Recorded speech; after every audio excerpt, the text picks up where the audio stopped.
Hey, it's Benji Cole, son of Al Cole from CBS Radio and host of the syndicated talk show, People of Distinction. The talk that gives you an in-depth view of some of the most dynamic, intelligent, and successful people on the planet. Run to our website, alcoleenterprises.com for more info. Email me directly through benji@alcoleenterprises.com if you'd like to get involved with what we have going. And as always, please continue to like and follow our broadcasts. People of Distinction is an internationally syndicated show solely due to the love and support that you all continue to show. We're available across all major podcast distributors, and like I mentioned, people, if you keep following, we're going to continue to put out the content.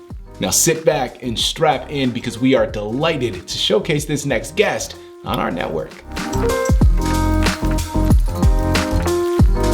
And on the line with us today, we have the impressive Patricia Herber. Now we're going to be discussing Patricia's amazing book, Butterflies, Bears, and Other Poems for Children. It's Amazon, it's Barnes & Noble, it's a lot of other places, but if you want to gather it all, check out her personal website, patriciaherber.com. I'm telling you, it's a one-stop shop. Gather more information on her, on the book, hyperlinks set up to take you to the purchasing pages. It's a one-stop shop for it all. Again, that's patriciaherber.com. People, listen, it is an absolute pleasure to have Patricia here on the line. Man, get ready, okay? Get ready to flutter into a world of whimsical rhymes and wild adventures. This delightful children's book, trust me when I tell you, it turns learning into a joyride where dinosaurs, fire safety, and even dental health jump off of the page to teach valuable lessons. Whether you're a parent, a teacher, or just a child at heart, today's interview is packed with behind-the-scenes magic and so much more.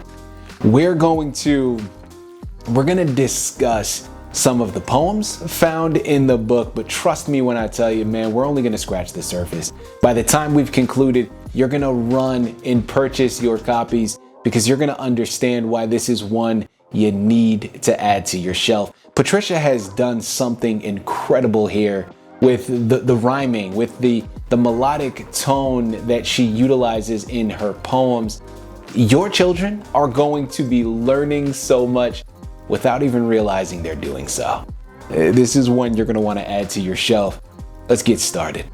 Patricia, first and foremost, welcome to People of Distinction, and thank you very much for being a guest. How are you doing today? I'm fine. I'm very much excited to talk with you about my book, and I appreciate your kind introduction today. Well, listen, Patricia, it was truly my pleasure, okay? You established a fantastic roadmap for me to follow, okay? So, yeah, listen, I'm just following your lead in this. This is a wonderful book that I know a lot of children are going to be able to gravitate towards, a lot of parents and educators as well. So, this is really our pleasure. Before we jump into this fantastic book, Patricia, start off by telling us a little bit more about yourself and your background. Okay, well, I am one of 8 children. I have 5 sisters and 2 brothers, and I was the 4th daughter born. My dad always wanted a boy, so he got 4 girls before he got his boy. So I guess you could say I'm the monkey in the middle, being that I was the 4th. I was growing up in the 1950s and 60s, and at that time the Mother Goose nursery rhymes were very popular, and I'll tell you in a little bit how they influenced me and in what I'm doing with my book that I wrote. Moving forward to the 1970s, I got a Bachelor of Science degree, Bachelor of Education, Elementary Education degree at Shippensburg State College, and a master's degree at Penn State University. Following that, I taught first grade for 32 years before I retired. I live in a small town called Pine Grove in Pennsylvania, and we're not too far from the capital, which is Harrisburg. and we're very close to Hershey Park, if you've ever heard of that, famous for Hershey chocolate. I'm married to my husband, Larry, and this August we'll be married for 50 years, which is quite an achievement. I have 2 grown children, my son Ryan and daughter Amy, and we are blessed with 5 grandchildren who I dedicated my book to, and their names are Bree and Bentley, Yardley, Alyssa May, and Jasmine. Thank you very much for all of that. Patricia, first and foremost, congratulations on what sounds like not only a beautiful marriage and relationship that you've shared with your husband, but also a beautiful family that you have all surrounded yourself with. And of course, nothing but continued success to you and all of your loved ones. It's absolutely beautiful. You know, Patricia, you mentioned a moment ago that you would discuss the inspiration a little later on. Well, let's jump right in. And honestly, I can't see myself going anywhere else right now. Let's start there. What inspired you to write this book? Okay, well, the last several years before I retired, I had several students coming in each year telling me that their parents really didn't read the Mother Goose nursery rhymes to them like my mother had done with me and my sisters. And that really saddened me. I felt like I needed to do something about that because they had no concept of rhyming whatsoever. That by just changing the first letter or the first 2 letters of a word, you could learn maybe 7 or 8 more new words and increase your vocabulary. And in doing so, you would become a better reader. So that was the inspiration that started me off in writing my poems. And all my poems were inspired by subjects that I had taught in first grade over that span of 32 years. Patricia, I love it. You know, listen, I want to first and foremost just take the opportunity and commend you for your work that you did as an educator. I had a very brief stint in education myself, but I have a lot of educators in my family and also in my close circle around me. And, you know, listen, educators never get the amount of credit that they deserve for how much work they have to do. And listen, they damn sure don't get paid enough, okay? So I just want to make sure that I take this opportunity and I point out here through our network, the work that you have done, continue to do through this book and through so many other things. It is truly remarkable. It is recognized and it is appreciated. So thank you very much for all of that. And Patricia, let's dive into your poems next, okay? As you've already mentioned, as I've mentioned at the top of the show, they cover a wide range of topics, right? A plethora of things from dinosaurs and dental health to fire safety and etc. I mean, there's so much more that it tackles. Well, I'm curious to know, what is the wildest or I guess most surprising fact that you learned while writing these poems? Oh, so many things come to mind. I think the fact was that the book has poems that are fun and educational, as well as entertaining. I also drew the pictures for the poems, and that was harder for me to do than just writing the poems themselves. But I wanted to incorporate things that were fun also in the book, as well as like going to a circus, building a snowman. And the thing about the poems is that while you're reading them, you're also learning something new. And in addition, the teachers that buy the book will notice that they can teach very important skills along with the poems. For instance, I wrote a poem called Monkey, and that poem is filled with action words and verbs, and you can teach verbs using that poem. Big Barney, the clown, is full of descriptive words, and you can teach adjectives with that poem. Building a Snowman poem is called Snowy Day Friend, and it teaches sequencing on how to build the snowman from the biggest piece on the bottom and what's next and then what happens after that. So each poem lends itself to some element besides the rhyming and besides vocabulary. They're very important skills that children are learning, even though they're not realizing that they're learning because they're having so much fun turning the pages to see what's next and looking at the amusing pictures that I drew. You know, Patricia, that is such a great point that you bring up, and really something that I want to stick here for a little bit more and explore further. First and foremost, people, I forgot to mention, I don't know how I was so remiss in doing this, but in addition to this fantastic poetry, as she's just mentioned, she also has created all the illustrations. I mean, honestly, Patricia is an artist through and through, man. It gets more and more impressive with each passing word, man. It really is something magnificent. Getting back to the point that you were talking about before, Patricia, like I said, I wanted to stick here for a little bit further because I think that this is really important. Rhyming can be almost a sneaky magic trick, right? A sneaky learning magic trick, because it really is so beneficial. And I'm curious to know, not only because you've written this poetry and you utilize it, but also from your background in education, why do you think that rhyme or the rhyming scheme, the rhyming structure help kids absorb information? What is it about that particular rhythm that really helps information stick? I think it's just a novelty, the novelty of it. It's just until they learn what you need to do. You're just keeping that same vowel sound in the middle, and you're keeping the same ending sound. And the poem I wrote in the book is called Rhymes, and it says, I learned about rhymes, and rhymes are lots of fun. And I drew pictures of a bat, and I said, well, let's change the B here to a C, and now your new word is, and right away, they'll say cat. And I said, let's change the C to an H, and now your new word is hat.